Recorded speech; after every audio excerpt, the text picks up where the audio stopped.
오늘 함께 볼 말씀은 로마서 12장 1절에서 3절 말씀입니다. 신약성경 256쪽입니다. 로마서 12장 1절에서 3절 말씀입니다.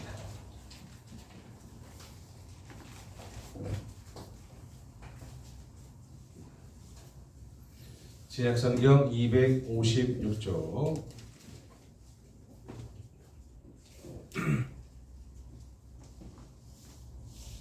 한 목소리로 같이 읽도록 하겠습니다. 같이 읽습니다. 그러므로 형제들아 내가 하나님의 모든 자비하심으로 너희를 권하노니 너희 몸을 하나님이 기뻐하시는 거룩한 산 제물로 드리라. 이는 너희가 드릴 영적 예배니라. 너희는 이 세대를 본받지 말고 오직 마음을 새롭게 함으로 변화를 받아 하나님의 선하시고 기뻐하시고 온전하신 뜻이 무엇인지 분별하도록 하라. 내게 주신 은혜로 말미암아 너희가 각 사람에게 말하노니 마땅히 생각할 그 이상의 생각을 품지 말고 오직 하나님께서 각 사람에게 나누어 주신 믿음의 분량대로 지혜롭게 생각하라. 아멘. 친애하는 가족 여러분, 명절은 단순히 쉬는 날이 아닙니다. 명절은 한 세대가 어떻게 살아왔고 또 어떻게 살아갈 것인가에 대한 시대 정신을 나누는 시간입니다. 성경에는 명절을 잘 지켜라, 성경 절기에 대한 이야기를 많이 합니다. 너희 각 남자들은 여호와께 절기마다 하나님 앞에 몸을 보이라 라고 얘기를 하고 이렇게 시대 정신을 계속 얘기를 해주고 있어요. 그럼 오늘 우리는 어떤 가치로 어떤 시대 정신을 생각해야 될까 하고 고민하다가 로마서 12장 1절 말씀에 너희는 이 세대를 본받지 말라라고 되어 있습니다. 여기서 말하는 세대를 본받지 말라라고 얘기하는 말은 시대 정신을 말하고 있는 겁니다. 그 세대를 움직이는 시대 정신, 생각, 그 시대가 당연하게 여기는 생각, 성공이라고 부르는 기준, 이런 게 바로 시대 정신이죠. 그러면 요즘 시대의 시대 정신은 무엇인가? 자본주의 시대를 살고 있는 우리에게 있어서 성공은 오로지 돈입니다. 이걸 부정할 길이 없습니다. 제가 곰곰이 보니까요, 로또에도 패턴이 있어요. 심지어 패턴이 있는데 짝수 강세, 홀수 강세 이런 게 있어요. 근데 얼마 전까지만 해도 짝수가 하나 둘 나오다가 그 지난주에는 3개가 나오고 그러더라고요. 그러면 이번 주에는 최소한 3개 아니면 4개다. 그래서 지난주에 짝수 3개, 짝수 4개를 10게임을 샀어요. 10,000원어치를. 그래서 제가 5,000원에 당첨이 됐습니다. 심지어 두 번째 장 4개에서는 2개씩 맞았어요. 그래서 와, 이거 이렇게 합쳤으면 최소한 5등이 아니고 최소한 3등이네? 그런 생각이 들더라고요. 다음 주에는 짝수가 3개 이상 나올 겁니다. 그러니까 갱 자동 뽑지 말고 지난주에 나왔던 번호는 빼버리고 그럼 번호가 걸러지잖아요. 그 중에 짝수 3개 이제 골라서 홀수 3개랑 이렇게 합쳐가지고 만들면 5,000원이라도 돼요. 왜 그런 줄 아세요? 여러 개를 분포해서 사니까 5,000원이 되는 거예요. 그래서 이게 최소한 손해보는 게임이구나 하는 걸 그때 또 알았어요. 이만큼 시대정신이 뭐냐면 돈이에요. 돈. 그 월드비전인가 어디에서 이렇게 막 한 달에 5만 원씩 지원을 해준대요. 그래요? 고맙습니다. 이렇게 얘기했더니 근데 서류들을 내래요. 간간히 보니까 뭐 소득증명서, 그리고 니네가 건강보험료 얼마 했는지, 너희가 얼마나 가난한지를 증명하라. 막 이렇게 하길래 야, 이 시대가 그래도 가오가 있지 말이야. 내가 스스로 가난하고 못 산다고 얘기하는 걸 증명을 하라고? 안 해. 안 받고 말아. 그러고 그냥 때려쳐 하고 말았어. 아무리 내가 가난하고 없이 산다 한들 하나님 앞에 내가 서서 살아가는데 그 정도 가오는 있어야지. 그래서 에이 저리 치우세요. 안 받고 말아요. 이러고 말았어. 돈 때문이었으면 아이고 주세요라고 해서 했겠지. 근데 못하겠더라고. 가서 동사무소 가서 떼우고 어쩌고 저쩌고 하래요. 안 해. 우리의 시대 정신은 돈이에요. 돈. 사람들이 돈 때문에 움직여요. 누가 그러더라고요. 아이고 정 목사님 저기 큰 교회에 부목사 나왔는데 가실래요? 웃기는 소리 하지 마. 안 가. 내가 돈 때문에 움직였으면 진작에 갔지. 여러분 세대가 이렇게 돈으로만 움직여요. 우리의 시대 정신은 그래요. 근데 바울은 뭐라고 했냐면 너희는 이 세대를 본받지 말고 너희는 이 세대를 본받지 말라라고 얘기했어요. 바울은 왜 이렇게 얘기했냐면 바울은 로마 시대에 살았거든요. 그때에는 시대 정신에서 힘센 게 정의였어요. 약하면 죽는 거야. 그러니까 강해야만 했어요. 그리고 성공하는 게 옳은 거였어요. 그리고 권력 있는 사람만 안전을 쟁취할 수 있었어요. 노예제도가 있었으니까요. 그러니까 약하고 힘없고 권력이 없으면 착취당하고 빼앗기고 괴롭힘 당하는 시대, 안전을 보장하지 못하는 시대였어요. 이런 시대 정신에서는 사람을 똑같이 지금도 똑같네. 사람을 경쟁하게 만들고 자기를 증명하고 자기의 가치를 인정받아야지만 권력이 있어야지만 그 시대를 살아갈 수 있었던 거고 그 사람들이 당연하게 여기는 시대였어요. 그런데 바울은 말합니다. 이 세대를 본받지 말고 오직 마음을 새롭게 함으로 변화를 받아라 라고 얘기하고 있습니다. 하나님의 시대 정신은 다르기 때문에 하나님이 시대 정신으로 살아서 경쟁이 아니라 은혜로 서 있고 자기 증명이 아니라 십자가로 서 있고 힘이 아니라 사랑의 완성으로 서 있는 하나님의 시대 정신을 얘기하고 있습니다. 그래서 1절 말씀에 바울은 이렇게 얘기해요. 그러므로 형제들아 내가 하나님의 모든 자비하심으로 너희를 권한다. 여기서 붙들어야 할 건 명령이 아니고 하나님의 자비하심입니다. 내가 하나님의 모든 자비하심으로 너희를 권한다 라고 얘기합니다. 우리를 여기까지 오게 하신 분도 하나님이시고 살게 하신 분도 하나님이시고 한 세대를 지켜주신 분도 하나님이시고 다음 세대를 지켜주실 분도 하나님이십니다. 그래서 하나님의 자비하심을 기대하는 것이라고 얘기하고 있어요. 우리는 노력으로 온 것만 아닙니다. 하나님이 지켜주셨고 하나님이 길을 열어주셨고 하나님이 붙잡아 세워주셨기 때문에 하나님의 자비하심으로 너희를 권하고 그 다음에 뭐라고 얘기하냐면 너희 몸을 하나님이 기뻐하시는 거룩한 산제물로 드려라 라고 말합니다. 산제물은 형식적인 제사가 아니라 살아있는 나를 드리라 라고 얘기하는 겁니다. 명절이 시대 정신을 기억하는 날이라면 예배는 하나님 정신을 기억하는 날입니다. 우리가 말하는 세상의 성공 기준이 아니라 하나님이 기뻐하시는 가치관으로 자신을 드리며 살아가는 겁니다. 그 기준은 무엇입니까? 2절 말씀입니다. 너희는 이 세대를 본받지 말고 오직 마음을 새롭게 함으로 변화를 받아라 라고 얘기합니다. 본받는다는 건 폼을 갖춘다는 얘기예요. 따라한다는 얘기예요. 이 세대를 본받지 말라 그러면 이 자본주의 시대에서 돈만 쫓아가는 것에 본받지 말라라고 얘기하고 있어요.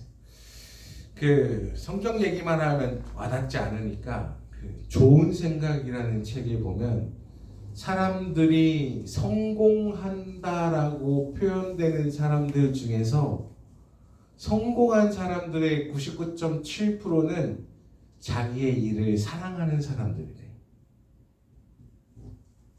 자기의 일을 사랑하는 사람이 주변 사람들 보기에는 성공해 보인대요.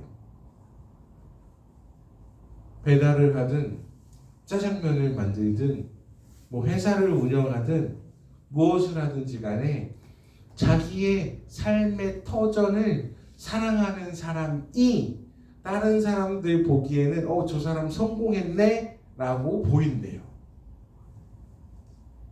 그러니까 자기의 생업을 사랑하는 사람 얼마나 행복하겠어요.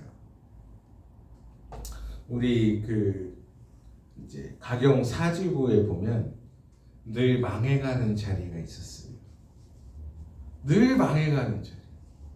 뭐 무슨 짜글집이 있었는데 망했고요. 고깃집이 있었는데 망했어요. 뭐 무슨 김여사, 아니 무슨 뭐 김춘봉 여사, 뭐 아구찜, 콩나물 아구찜인데 망했어요.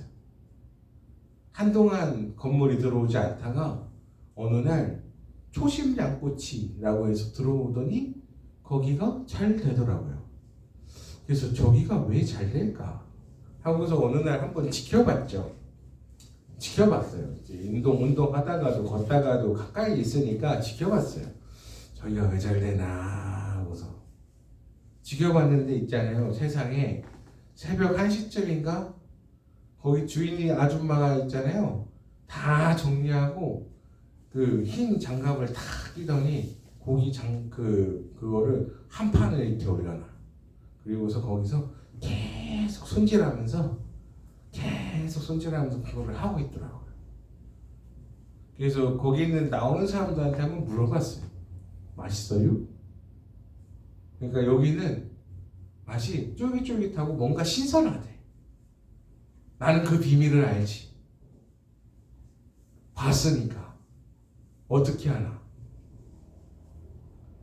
그리고 그 아줌마가 어느 날인가는 2달인가 병원 신세를 졌어요. 2달 병원 신세 졌으면 가게 망했을 거 아니에요. 손님 다 떨어지잖아요. 근데 그 아줌마가 돌아오니까 다시 그 가게가 잘 돼. 보니까 손님이 많더라고. 그 비밀이 어디에 있어요? 자기의 일을 사랑하는 데에 있어요. 돈만 쫓았으면 아마 그 이상한 데 어디서 싸게 떼어가지고 그 이상한 거 막 좀 오래돼도 막 값싼 걸로 이렇게 쫙 공급해버렸겠지. 그러면 손님들이 가서 한 번 먹고 아이씨 맛 이상하네 하고 안 갔겠지. 자기가 계속 손질하고 그렇게 하니까 손님 평판도 좋아지고 사람은 계속 끊이지 않게 오는 거고. 딴 데는 손님이 없어도 거기는 있더라고. 여러분 시대정신만 쫓았으면 값싼 거에 아주 질 떨어지는 뭐 그런 걸로 했을 거예요. 근데 시대정신을 쫓지 않고 자기의 마음을 새롭게 자기 일을 사랑한 사람이 성공을 하는 거 아니겠습니까? 사람들은 얘기해요. 얼마나 더 많이 가졌냐, 얼마나 더 부를 누렸냐, 얼마나 더 사회적 지위가 높냐. 그러나 하나님은 말씀하십니다. 너는 나의 것이고 이미 사랑을 받는 존재고 너의 가치는 십자가에 의해서 결정되었다.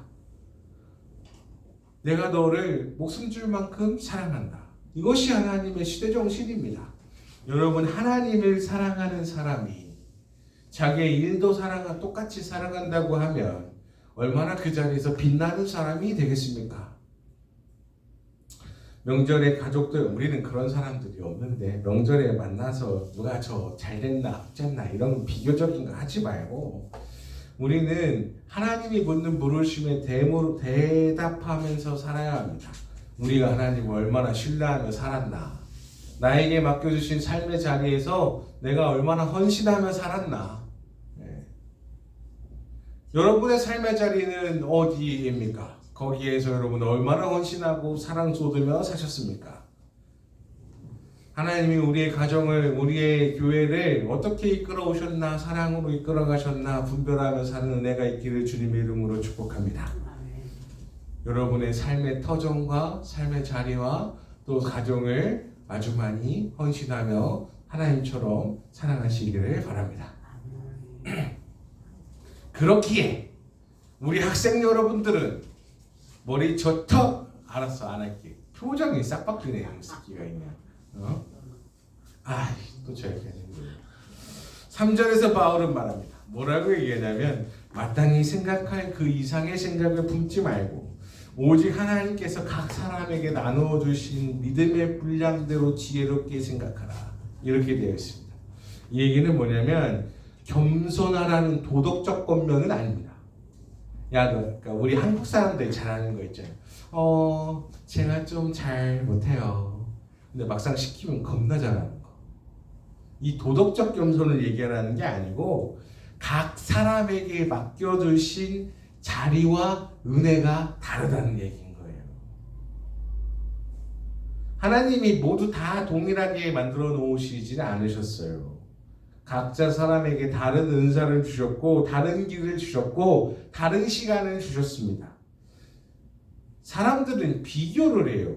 그래서 너가 똑같이 살아야지 얘기를 합니다. 어떤 노인 아저씨가 유튜브에 나와서 얘기한 요즘 새끼들은 말이야 일을 안 해. 대한민국이 얼마나 먹고 살기 좋은 나라인데 말이야 일만 하려고 하면 말이야 어디서든 200에서 250은 벌 수 있는 거 아니야? 근데 젊은 놈의 새끼들이 팽팽 놀고 말이야 일을 안 하려고 말이야 다 비교오시게 쩔어가지고 다 대기업 가려고 하면 누가 그 자리에 일을 하냐고 그런 얘기를 하더라고요. 근데 요즘 젊은 애들은 안 하죠. 네가 해라 중소기업 이러고 그냥 안 해버리죠. 근데 누가 다 하이닉스 다니고 싶고 다 다니려고 안 다니려고 하겠습니까? 근데 어떻게 다 하이닉스를 다녀? 어떻게 다 삼성전자를 다니고 자기 삶의 다른 길, 다른 은혜, 다른 시간, 자기의 다른 능력 다 위치가 달라요. 근데 이걸 받은 걸 가지고 그렇게 맞게 살아가면 되는 거예요. 한 달란트 받은 사람은 한 달란트대로 살고 3달란트, 5달란트, 10달란트 받은 사람들은 그거에 맞춰 사는 거지. 그리고 그걸 누리기 위한 그 수많은 노력들은 보이지 않으니까 에이씨 난 안 해. 이게 되는 거예요. 그 사람이 노력한 노력은 보이지 않는 거지. 여러분이 1등 하려면요 2등보다 훨씬 많이 해야 돼요. 어떤 아저씨를 만났는데 자기 아들은 자는 시간도 아까워서 공부한대. 근데 자기 반 1등을 이기려고 공부하는데 늘 2등만 한대요. 근데 알고 보니까 그 1등은 그걸 또 쪼개서 공부한대. 그래서 야 오늘은 고기 먹으러 외식하러 나가자 이렇게 얘기했더니 아들이 뭐라고 얘기했냐면 아니라고 오늘 영어 단어 더 외워야 된다고 나 이거 다 외우고 그 다음에 공부 더 해야 되니까 회식은 나가서 부모님들끼리 하시라고 그랬대요. 그래서 야 어지간히 미친놈이구나 고기를 거부하다니 그런 생각을 했어요. 근데 걔는 보이지 않는 노력이 거기에 있으니까 그 위치를 유지하고 쫓아오는 남을 이기고 사는 거예요. 각 사람에게 맡겨주신 은혜가 달라요. 노력이 달라요. 네. 그 숨은 노력은 보이지 않으니까 야 하이닉스 이번에 뭐 상여 그냥 그 상여금으로 1억 나왔다더라. 부부끼리 합쳐서 3억을 받는다더라 연말 보너스로. 그런 얘기하는 거예요. 그 사람들 일하는 거 보셨습니까? 잠을 안 자요. 집에 갔다가 바로 나와요. 5시간도 못 잔대. 근데 행복하대. 돈 많이 벌어서. 근데 여러분 그 시간에 놀았잖아요. 쟤네들은 일했고. 그러니까 받는 게 다른 거지. 그런 건 생각 안 하고 받는 돈만 얘기한다니까? 여러분 비교하지 마세요. 자기의 위치를 사랑하시고 내 위치에서 내가 누릴 수 있는 최대한의 것을 뽑아내고 사세요. 또 다른 가게 얘기해 줄까요? 우리 사지구에는 365 해장국이라는 곳이 있습니다. 봤더니 있잖아요. 거기 할아버지가 약간 그 사이비 교주 비슷하게 생겼거든요. 근데 그 양반이 그 뭘 하냐면 한 11시부터 2시까지 육수를 내더라고. 고기 손질을 시작해. 뼈다귀를. 그러니까 손님이 많지. 남들 뭐 밀키트 사다가 이렇게 끝? 이게 아니고 본인이 직접 그걸 다 하더라고. 자기 일을 사랑하니까 그 아저씨 벤츠 끌고 다녔잖아. 자기 일을 사랑하니까 성공하는 것처럼 보이잖아요. 여러분, 내 삶의 자리에서 최선을 다하고 헌신하며 누리며 사십시오. 그럴 때 은혜가 있고 남들이 보기에 성공이라고 하는 것처럼 보여요. 우리 각 사람에게 은혜가 다릅니다. 시대 정신, 우리 지금에 살아가고 있는 이 시대 정신이 우리는 하나님의 역사 속에서 심어두신 은혜입니다. 우리 부모 세대가 붙들었던 건 하나님이었습니다. 콩나물 장사를 해도 하나님 붙들었습니다. 하나님, 저에게 콩나물 장사를 하게 하신 은혜가 감사합니다 하면서 맨날 콩나물에 물 부었어요. 잘 자라게 하시니 감사합니다 하면서 물 부었어요. 그걸 시장에 갖다 내다 팔고 다시 또 수익 걷어들이고 콩 심고 내다 팔고, 아이고 하나님, 남들 저에게 큰 은혜를 주셔서 30배, 60배, 100배 열심히 주시니 감사합니다 하면서 은혜로 키웠어요. 그랬던 시절, 하나님 의지하면서 살았던 시절이 있었습니다. 그러니까 그 자녀들이 살았고, 근데 그 자녀들에게는 야, 니네 공부해, 교회 안 가도 돼, 시험 기간인데 직장 갈 준비해야지, 뭐 이런 행동을 해서 지금 교회 세대의 자녀들이 없긴 하지만, 근데 여러분, 하나님 붙들고 살아야 답이 있는 겁니다. 그래야 답이 있어요. 힘들어도 어려워도 기도하며 이끌어왔던 신앙의 가정이 교회도 이끌었고 하나님 앞에 은혜로웠고 그 다음 세대도 사는 겁니다. 여러분, 더 큰 집을 원하십니까? 아니면 더 많은 돈을 원하십니까? 아니면 하나님을 신뢰하는 삶을 원하십니까? 붙들기는 하나님을 신뢰하는 삶을 붙들기를 바랍니다. 산 제사는 거창한 행동이 아닙니다. 오늘 하루 하나님을 의뢰하고 맡기는 겁니다. 하나님, 오늘 하루를 의지하고 하나님, 오늘 하루를 주님 앞에 부탁합니다. 하나님, 오늘도 힘주셔서 감당케 하시고 맡겨주신 삶의 자리에서 빛나게 해주시옵소서라고 기도하며 사는 겁니다.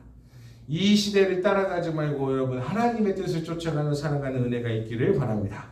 그리고 2절 말씀 후반부에는 이렇게 얘기합니다. 하나님의 선하시고 기뻐하시고 온전하신 뜻이 무엇인지 분별하라. 하나님의 뜻은 선합니다. 하나님의 뜻은 기쁘고요. 하나님의 뜻은 온전합니다. 세상 기준은 바뀌지만 하나님의 뜻은 변하지 않습니다. 하나님이 우리를 얼마나 사랑하시는데, 하나님이 우리를 얼마나 아끼시는데요. 명절을 앞두고 우리는 묻습니다. 우리는 어떤 시대 정신을 따라 살아갈 것인가? 여러분, 세상이 쫓아가는 돈만 1등 되는 세상을 살아가시겠습니까? 아니면 믿음의 정신을 따라 살아가시겠습니까? 여러분, 사랑하는 성도 여러분, 세상을 본받지 말라라는 것은 세상을 등지라는 말이 아닙니다. 주님은 우리에게 세상 속에 소금과 빛이 되라고 말씀하셨습니다. 하나님의 정신으로, 믿음의 정신으로 살아가기를 바랍니다. 나에게 맡겨주신 삶의 터전을 사랑하고, 나에게 맡겨주신 내 가정도 사랑하고, 내 교회도 사랑하고, 내 공동체도 사랑하고, 내가 서 있는 곳에서 빛나는 사람이 되시기를 바랍니다. 늘 1등으로 가시기를 축복하고 늘 승리하며 살아가는, 깃발 날리며 살아가는 은혜가 있기를 바랍니다. 다른 거 필요 없어요. 하나님 한 분이면 만족하지. 그리고 나에게 맡겨주신 것 내가 감당하며 삽니다 하면 그걸로 족하죠. 뭐 다른 게 뭐가 필요하겠습니까?